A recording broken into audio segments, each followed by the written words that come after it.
Houston, we have a big bloody problem. It relates to a long-standing hobby rumor being confirmed or apparently confirmed in the last few weeks regarding people using CT machines, using X-ray machines in order to scan boxes of sports cards to find the hits. Yes, you heard me right. People are apparently using these machines to scan through sealed product in order to find the hits. It's absolutely wild. It's something that's been rumored for many, many years. And the video that I'm about to show you is actually pretty, gobsmacking. It's eye-opening, and I'm really keen to hear what you guys have to say down below. Now, it relates to a video from this guy called D-Tow, I believe is how you pronounce it, on Instagram. And before I play it, I just wanted to quickly give a quick shout out to Ziggy No, who shared this video with me maybe 5 days ago. I think it was like Thursday, Australian time last week. And also Neo Cards and Comics. He put out a video a day or two ago. I haven't watched it all in detail. I just quickly clicked through it because I wanted to make sure that, my own thoughts were being shared. But, reach out to those two guys or watch their content because they both, talked about it before I did. But it's one of those things, like I said, it's pretty freaking wild. You basically watch this video and they're clearly using a sealed case here, flawless, and they're looking through it in a CT machine, and they're able to scan through all the layers of the cards in order to find the one of ones or the Logoman or whatever hit they're trying to chase. And like I said, this has been a rumor for many, many years. We even maybe talked about it 6 or 12 months ago when we touched on the resealed cases coming out of China, and we talked about this being potentially a thing that was happening too. But to sort of see this video basically prove it and show that it can in fact work and does in fact work is absolutely insane. And it's just the icing on the cake for the shithousery that's happened in this hobby over the last couple of years. And you can sort of see here, the one of one will show up in a second, and I'll stop it when it does. But what this guy talks to is the fact that because Panini licenses are basically stopping, he wants to lift the lid on this kind of stuff to show how you can look through boxes without damaging them and basically highlight the unscrupulous behavior of certain merchants to find the Logoman. And you can sort of see there the Logoman does in fact show up. It's a bit hard to sort of see in the video. You can sort of make it out there, but clearly it works, and clearly these cases are sealed. And in the photo here that he uses for the thumbnail for his video, again, you can sort of see it there.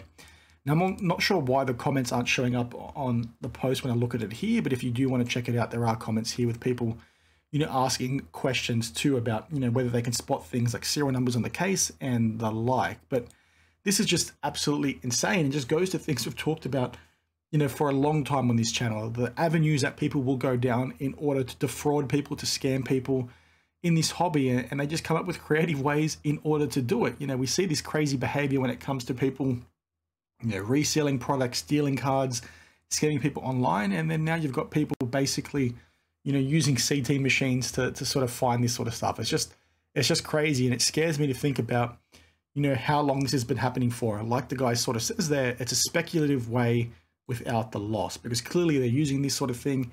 They're finding the Logoman, and then they're selling it for big money. And the cases that don't have it, they're selling it to some poor, unsuspecting, victim. And people will try and defend it, but this is the same sort of thing as pack searching, in my opinion. I don't like it.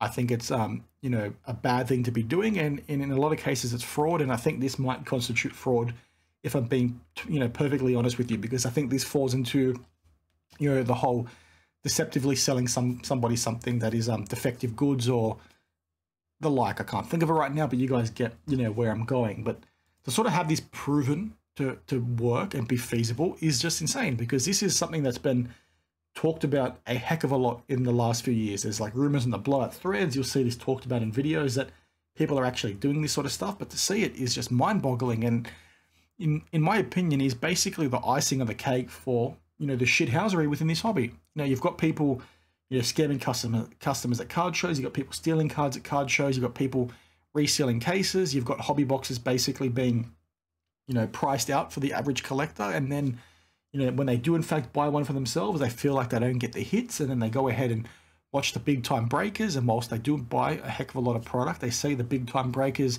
maybe get preferential treatment when it comes to hits. And then you add this on top, where even if you do buy a case, potentially somebody's already searched through it and not even had to reseal it, and they've basically determined there's nothing in there. It's just crazy, and I'm just concerned about how much this has actually impacted people. And whilst this is a product that I can't afford, you'd imagine the same logic would also apply to other products that have one of one Logoman within them and the like. And I really want you guys to let me know your thoughts down below. I just think it's insane. Like, guys, the creative ways that people are coming up with to sort of defraud people is just getting crazier. And I've talked about that piece for 2 or 3 years. You know, you don't just have scammers on the low end trying to recoup the money they've overpaid for cards during the boom, but you now have collectors on the high end that have really deep pockets that can, you know, manipulate markets and all that kind of stuff. You've got so much money to be made that people are basically coming out of the woodworks to try and, you know, rip you off and take advantage of the market. And once again, reiterates that for the most part, you're not even in with a chance in the first place. It's just, you know, really disappointing. So I'm curious to see what Panini is going to do if they do in fact see this. I think they should be putting things in their boxes that stops this. I think Topps should be seeing this and also, you know, putting things in place to stop this, you know, thing from even being able to happen, because it's insane. And I used to sort of think, okay, these rumors are out there. I mentioned it 6 months ago, like I said, that this sort of stuff can happen or was rumored to be happening. But in the back of my mind, I was basically always thinking, well, you know, in that part of the world, the collectors that are sort of buying this sort of stuff, like I saw in my Hong Kong vlog that I did at the card show, these guys have deep pockets. They've got a lot of money to be spent. You sort of see them doing that in the watch game. You see them doing that in the other luxury goods game. So I'm like, okay, well, maybe all these one-of-ones are ending up, you know, in China, because this is sort of where it's happening. I should clarify that they're getting all these things because they have the deep pockets. But are they getting all these things because people are actively doing this? You know, is this also happening in Western markets?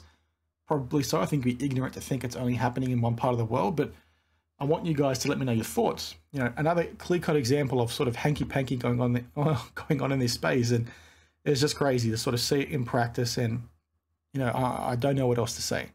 I'm sure there's things I forgot to talk about, but I just want you guys to let me know your thoughts. Like I said a bit earlier, at least I think I did, people will try and justify this just like they try to justify repackers and people reselling product, or people, you know, justifying card cleaning, or people justifying, you know, pack weighing in you know, department stores, or people, you know, weighing packs and then, you know, feeling them and molesting them in order to find the hit and then sell people dud product. It's not good, guys. That stuff is not good, and this is right up there in my opinion, if not worse, given the dollar figures involved and the sort of amount of manipulation that can go on.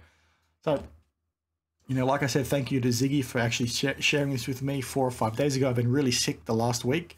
The last 2 videos you saw from me were actually recorded, you know, well in advance, a lot more than what I normally do. Normally I record a video and then release it the next day or within 12 hours, but the last 2 had a couple of days to sort of sit on my PC whilst I was, you know, recovering from my flu. So I didn't talk about this until just now, but, you know, thank you to Ziggy for sharing that. Thank you to Neo for also talking about it, because we need more people flagging this sort of stuff.